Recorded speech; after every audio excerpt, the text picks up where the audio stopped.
Baik, selamat siang semuanya. Kita akan masuk ke dalam materi berpikir komputasional. Nah, dari materi ini Bapak ingin bertanya terlebih dahulu kepada kalian semua, apa yang kalian pahami atau apa yang kalian bisa jelaskan tentang arti berpikir. Mungkin ada beberapa orang, satu atau dua orang yang bisa memberikan penjelasan tentang arti berpikir. Ayo, ada? Apa itu berpikir? Ya, apa itu berpikir? Berpikir itu ketika kita menggunakan akal pikiran kita untuk memecahkan masalah. Good, jadi menggunakan akal pikiran kita. Yang lain satu orang lagi, ayo. Gak apa-apa, salah dulu, gak apa-apa, asal aja. Wah, gitu. Ayo, come on. Ya, good. Berpikir adalah proses pengolahan informasi yang kita jadi bisa dapat wawasan lebih. Oke.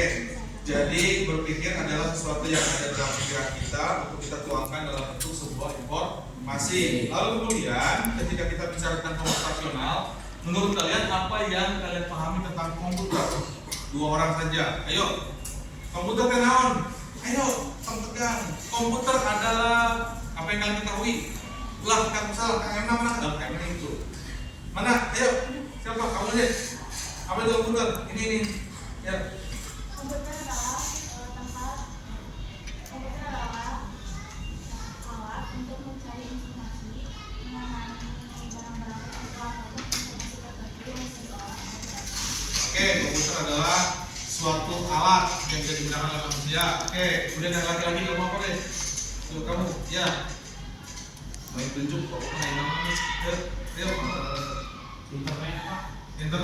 Internet, komputer adalah bagian dari internet. Oke. Nah, jadi kalau kita bilang berbicara tentang berpikir komputasi adalah berpikir seperti komputer. Jadi bagaimana teknis pikirannya sama seperti pemikiran dari komputer. Apa yang kita cari, apa yang kita ingin ketahui, lalu dituangkan dari sebuah data, kemudian menghasilkan sebuah hasil yang bisa kita inginkan. Nah, jadi berpikir komputasi itu adalah proses menguraikan masalah rumit menjadi komponen yang lebih sederhana, lalu kemudian mengidentifikasi permasalahan itu, merumuskan, dan kemudian menjadi sebuah hasil yang dapat dikenal di dalam sebuah produk, gitu ya.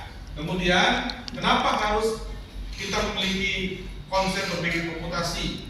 Karena ada dua hal. Yang pertama, keterampilan masa depan, dan kedua adalah dunia semakin digital. Nah, keterampilan masa depan kita baca sama-sama yuk. Di masa depan, salah satu kemampuan yang paling dibutuhkan adalah berpikir komputasi. Kenapa itu sangat dibutuhkan untuk kalian? So, kamu, naon? Sangat dibutuhkan berpikir komputasinya kamu. Berpikir komputasional diperlukan karena berpikir seperti komputer. Nah, berpikir seperti komputer. Kemudian kamu deh, kenapa? Dapat memecahkan masalah dengan lebih mudah. Kemudian karena masa depan ini adalah sesuatu yang kalian akan pegang sampai nanti gitu ya, karena kemajuan teknologi semakin canggih. Nah, yang kedua, dunia ini semakin digital, benar nggak? Benar ya. Kecanggihan digital itu terintegrasi ke dalam kehidupan kita sehari-hari. Contohnya penggunaan yang sekarang ini sedang tren adalah AI. Apa itu dan AI? Artificial Intelligence.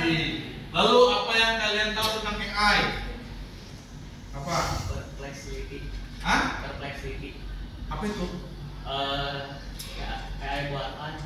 Oke, AI. Jadi bentuk buatan sebetulnya, betul. Kemudian apa saja sih yang kalian gunakan aplikasi AI dalam kehidupan kalian sehari-hari? Ada yang pernah menggunakan AI?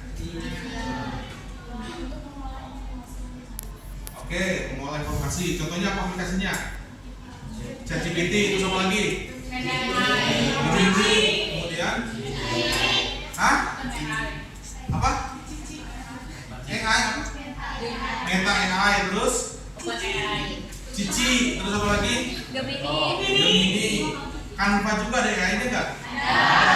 Jadi semua aplikasi yang kalian gunakan pasti akan terkait dengan AI, betul ya? Nah, jadi kecerdasan AI ini sebenarnya adalah mengacu kepada sistem yang memungkinkan komputer belajar dari data, mengenal pola, serta membuat prediksi atau keputusan secara mandiri. Coba kalian cari sebuah kata, pasti akan menemukan sebuah kalimat yang mandiri, betul ya?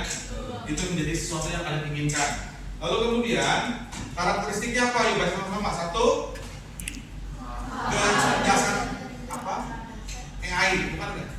K itu kecerdasan artifisial. Yuk sama-sama berarti yuk. Kecerdasan artifisial belajar dari atau mesin learning. Jadi itu sebuah mesin mencari sebuah data. Yang kedua, kecerdasan artifisial mampu beradaptasi dan meningkatkan Jadi artinya apa? Jika awalnya sering melakukan kesalahan, ia bisa memperbaiki dirinya sendiri dengan belajar dari kesalahan tersebut. Contoh misalnya kita mencari sebuah bahan, ada salahnya, kita coba ketikkan yang salahnya. Tolong carikan RPP misalnya, RPP, carikan menu resep misalnya tentang buat PMP. Oh ternyata dia muncul tuh, ada yang salah nih, PMP-nya harus yang Palembang. Nah baru dicari sebuah kebenaran yang dia anggap itu salah. Oke, yang ketiga adalah, yuk sama-sama 3, 2, 1.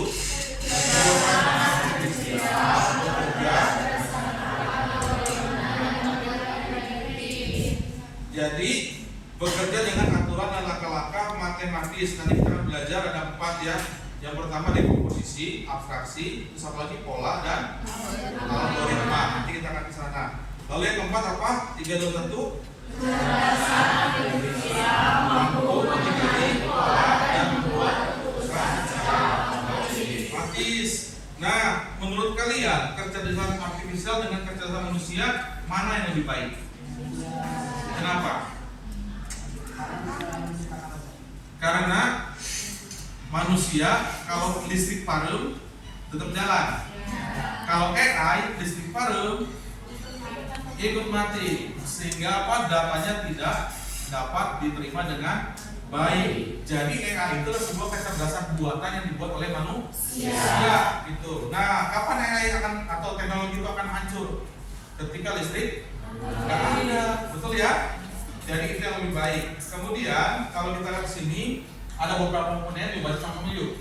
Kalau KA apa aja? 1, tidak memiliki perasaan, hanya memiliki emosi, betul nggak? Kadang juga ada tuh yang lihat muka kita lagi sedih ada ukurannya, itu AI. Kemudian apalagi belajar dari data dan program yang diberikan. Kemudian hanya memahami hal yang ada. Lalu kemudian hanya bisa angka. Betul, jadi pola apa yang kalian ingin cari di sana. Lalu kemudian untuk manusia apa? Bisa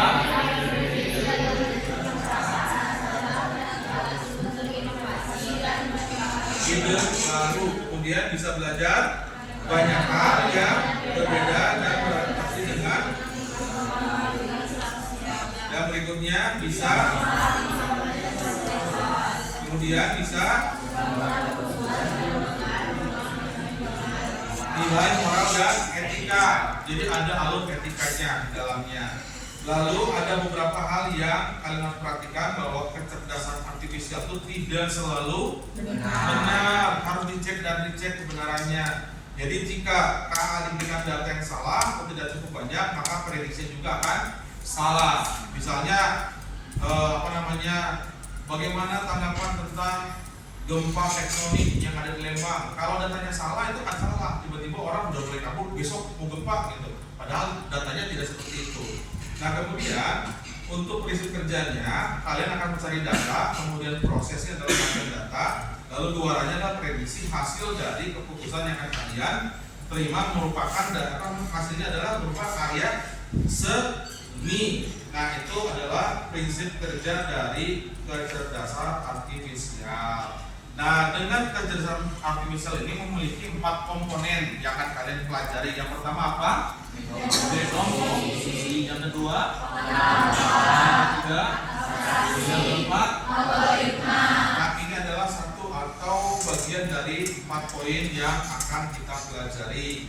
Dekomposisi nanti contohnya adalah bagaimana kalian membuat mie instan dan langkah-langkahnya, betul ya? Langkah-langkah yang tadinya rumit menjadi sederhana. Kemudian pengenalan pola itu adalah sesuatu yang sering muncul atau pola-pola yang biasanya menjadi sesuatu yang akan dicari. Misalnya apa? Misalnya membuat teh manis dengan cara pola yang sama kepada orang yang berbeda. Lalu kemudian ada juga abstraksi. Apa itu abstraksi? Membuat memilih informasi yang penting saja dan menambahkan hal-hal yang tidak relevan. Nanti kalian bagaimana cara menyaring teh. Jadi amplopnya teh, amplop yang dibuang, tehnya yang diambil. Kemudian ada juga algoritma. Apa itu algoritma? Langkah-langkah urutan untuk menyelesaikan suatu masalah. Kemudian bisa diulang oleh siapa saja dengan hasil yang sama. Oke, kemudian setelah itu alurnya seperti kalian membuat blok dadar, ada langkah-langkah algoritmanya. Nah, tugasnya kalian akan diberikan tugas dalam materi pada hari ini, yaitu kalian bisa mencari sebuah masalah yang ada, misalnya ada yang kantin, jadwal terlambat dan lainnya. Lalu kalian bisa menggunakan 4 pilar berpikir komputasional, ya, bisa dengan dekomposisi, pengenalan pola, abstraksi, algoritma. Lalu bisa menjadikan bahan tersebut dengan menggunakan AI sebagai alat bantu pembelajaran kalian. Lalu setelah itu kalian akan diberikan waktu untuk mempresentasikan, untuk membuat sebuah poster yang akan kalian jelaskan kepada teman-teman kalian sebagai informasi yang akan disampaikan kepada rekan-rekan yang ada yang lain. Oke, dipahami semuanya? Saya tugas ini Bapak harapkan dikumpulkan untuk minggu depan dan dapat dijelaskan di depan kelas atau dipresentasikan. Terima kasih. Buat hari ini ada pertanyaan? Tidak ada. Kita selesaikan hari ini pembelajaran. Bapak ucapkan terima kasih. Nanti akan kita absen setelah kegiatan ini selesai. Oke, terima kasih semuanya. Pak Deman.